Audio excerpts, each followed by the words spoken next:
Hello दोस्तों, आज मैं आपको राजस्व निरीक्षक, जिसे कानून को भी कहते हैं उत्तर प्रदेश में, उसकी वैकेंसी आने वाली हैं, इसलिए मैं आपको उसका सिलेबस से परिचित कराना चाहता हूँ। ये हमने जॉब वेबसाइट से उठाया है। 2016 में पेपर हुआ था, तब से अभी पेपर नहीं हुआ है। जिसका वैकेंसी आई थी तब से नहीं आई। इस बार लेखपाल की वैकेंसी के साथ साथ ये राजस्व निरीक्षक की लगभग 1000 आने वाली हैं। तो इसमें देखो आप क्या क्या पूछा जाने वाला है। इसमें देखो, इसमें 2 पेपर होंगे। प्रथम पेपर जो है उसमें सामान्य बुद्धि परीक्षण, वो 25 नंबर का होगा और 25 क्वेश्चन प्रश्नों की संख्या 25 होगी और उसमें जो आपको नंबर मिलेंगे वो 50 मिलेंगे। और सामान्य ज्ञान आता है दूसरे नंबर पे, तो वो 50 नंबर का पूछा जाएगा, 100 नंबर आपको मिलेंगे। फिर तीसरे नंबर पर आते हैं सामान्य विज्ञान और अंकगणित, जो कि 75 प्रश्नों की होगी। उसमें से 150 क्वेश्चन आप 150 नंबर आपको मिलेंगे। तो हमारी समझ से ये जो 75 नंबर है, इसमें सामान्य विज्ञान के 25 अंक होंगे और अंकगणित के 50 होंगे, इसलिए 75 बन जाएगा टोटल और आपको 150 नंबर का मिलेगा ये।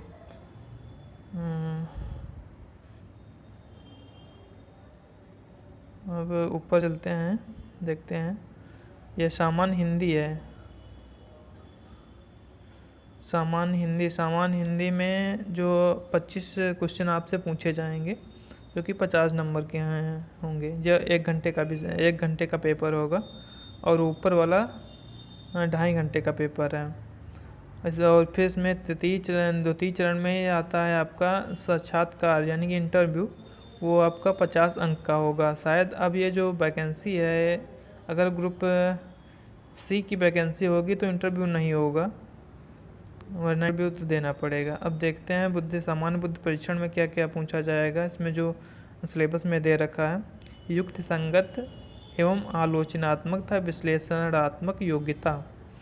फिर है सामान्य मानसिक योग्यता, ऐसे प्रश्न जिसमें अभ्यर्थी की परिणाम परक अभिक्षमता का परख हो सके। सांख्यिकी, ग्राफ डायग्राम्स के अभ्यर्थियों के सांख्यिकी, ग्राफिकी, ये डायग्राम संबंधी सामान्य ज्ञान संबंधी परिणाम निष्कर्ष निकालने की क्षमता परख का हो सके।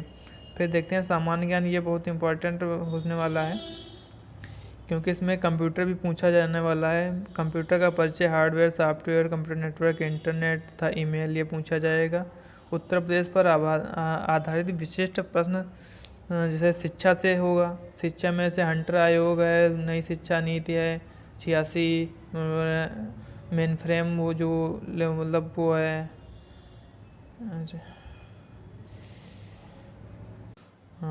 राष्ट्रीय पाठ्यक्रम चर्या 2005 में आई है। और 1986 वाली राष्ट्रीय शिक्षा नीति, अब 2020 में भी राष्ट्रीय शिक्षा नीति आ गई। ये चीज़ें पूछने वाली। कोठारी आयोग है, जैसे शिक्षा से संबंधित जितने आयोग हैं वो पूछने जाने वाले हैं इसमें। हाँ, तो दोस्तों मैं यहाँ पर ये बता रहा था, विशिष्ट प्रश्न शिक्षा, यहाँ से ये यूपी स्पेशल से पूछा जाएगा। अब इसमें कृषि, जनसंख्या, व्यापार, ये सब सामाजिक प्रथाएं, ललित कला, लोक कलाएँ, ये सब वो यूपी स्पेशल से होने वाला है। फिर नंबर 3 पे आता है अंतर्वैयक्तिक क्षमता, इसमें संप्रेषण कौशल, निर्णय क्षमता तथा समस्या समाधान के भी समाहित होगा।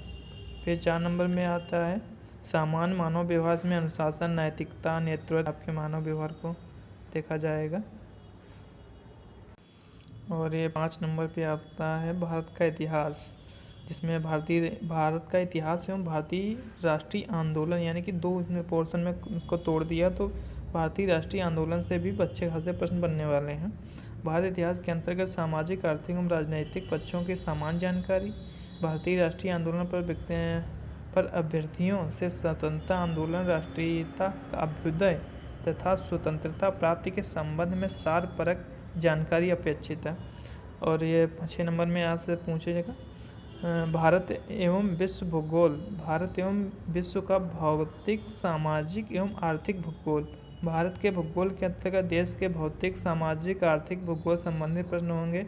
विश्व भूगोल के विषय की केवल सामान्य जानकारी अपेक्षित है, यानी कि जो भारत का भूगोल है उससे सारे भौतिक, सामाजिक, आर्थिक ये चीज़ें और सामाजिक आर्थिक राजनीतिक सारी चीज़ें पूछने वाला है। लेकिन जो विश्व भूगोल के विषय की केवल सामान्य जानकारी अपेक्षित होगी, जैसा कि इसमें सिलेबस में दे रखा है। फिर आता है भारतीय राजनीति एवं शासन, संविधान, राजनीतिक व्यवस्था, पंचायती राज, लोकनीति एवं आधिकारिक मुद्दे। क्योंकि ये जो पोस्ट है राजस्व, जिसे कानून को भी बोलते हैं, ये ग्रामीण पृष्ठ से संबंधित होगी, तो इसमें ग्रामीण पृष्ठ से भी बहुत बढ़िया प्रश्न मतलब बनने वाले हैं, जो कि आपको तैयार करना होगा। भारतीय राजनीति एवं शासन के अंतर्गत देश के संविधान, पंचायती राज, देखो पंचायती राज यहाँ पर अलग से मेंशन कर रखा है, यहाँ से जरूर क्वेश्चन उठेंगे। सामुदायिक विकास, फिर आता है भारतीय अर्थव्यवस्था एवं सामाजिक विकास, जिसमें गांधी विचारधारा, अभ्यर्थियों की जनसंख्या, पर्यावरण से मतलब क्वेश्चन उठने वाले हैं। फिर इसमें भी दे रखा है बैंकिंग, बही लेखाशास्त्र आदि संबंधित प्रश्न होंगे। फिर राष्ट्रीय एवं अंतर्राष्ट्रीय महत्व की सामयिक घटनाएं, इसमें करंट अफेयर की बात कर रहे हैं। करंट अफेयर पूछा जाने वाला वो तो सब में पूछा जाता है, हर एग्जाम में पूछा जाता है और अच्छा पूछा जाता है। आजकल जो करंट अफेयर क्वेश्चन बन रहे हैं वो इतने डीपली बन रहे हैं कि आप तो खैर तैयारी करते होंगे तो प्रश्न पत्र देखते रहिए, इससे पता चलता कि मतलब कैसे प्रश्न बन रहे हैं आजकल। फिर इसमें भारतीय कृषि आ गया है। फिर ये जो भाग 3 है, इसमें सामान्य विज्ञान और अंकगणित पूछी जाने वाली है। तो अंकगणित का तो इसमें देख लो, प्रारंभिक गणित हाई स्कूल स्तर का होगा, इसमें अंकगणित, बीजगणित, रेखागणित तो सरल क्वेश्चन बनने वाले हैं। लेकिन जो सामान्य विज्ञान है, यहाँ पर देखो सामान्य विज्ञान में जो जीव विज्ञान है, इसका आजकल जो स्कोप देखा जा रहा है वो काफ़ी विस्तृत हो गया है। जैसे इसमें देखो ये यहाँ पर लिखा हुआ है, संतुलित आहार, calorie distribution, protein, diarrhoea, vitamins की कमी से होने वाली बीमारियां, बचाव, एनीमिया, भोज्य पदार्थों का मार, टीकाकरण, जलचक्र, ये भी सब आपका पर्यावरण संबंधित है और बायोलॉजी संबंधित है। जल स्रोत के प्रकार, पेयजल गुणवत्ता मानक, इलेक्ट्रो डेरिवेटिव सर्वेक्षण आदि संबंधित प्रश्न पूछे जाएंगे। फिर आपका आता है सामान्य हिंदी, इसमें अपठित गद्यांश का संक्षेपण, इससे संबंधित रेखांकित अंशों के मतलब उसमें आपको शीर्षक देना होगा। पूरा एक चैप्टर मतलब वो पैराग्राफ दिया होगा, उसमें से संबंधित प्रश्न होंगे और उसका शीर्षक ये पूछ सकता है। फिर आपका इसमें एक नया चीज़ पूछने जाने वाला है, भारतीय शासकीय, अर्धशासकीय, वैयक्तिक तथा व्यावसायिक समस्याओं के निराकरण हेतु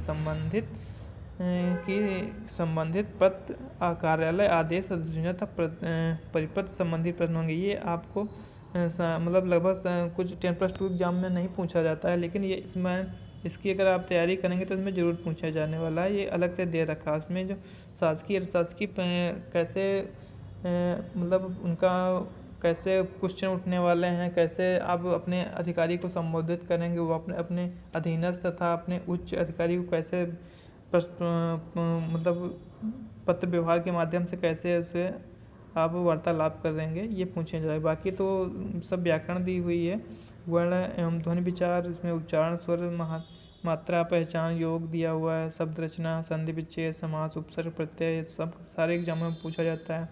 फिर पर्यायवाची, विलोम, शब्द, युग्म, ये चीज़ें पूछे जाने वाली हैं। हाँ, ये यहाँ लिखा हुआ है।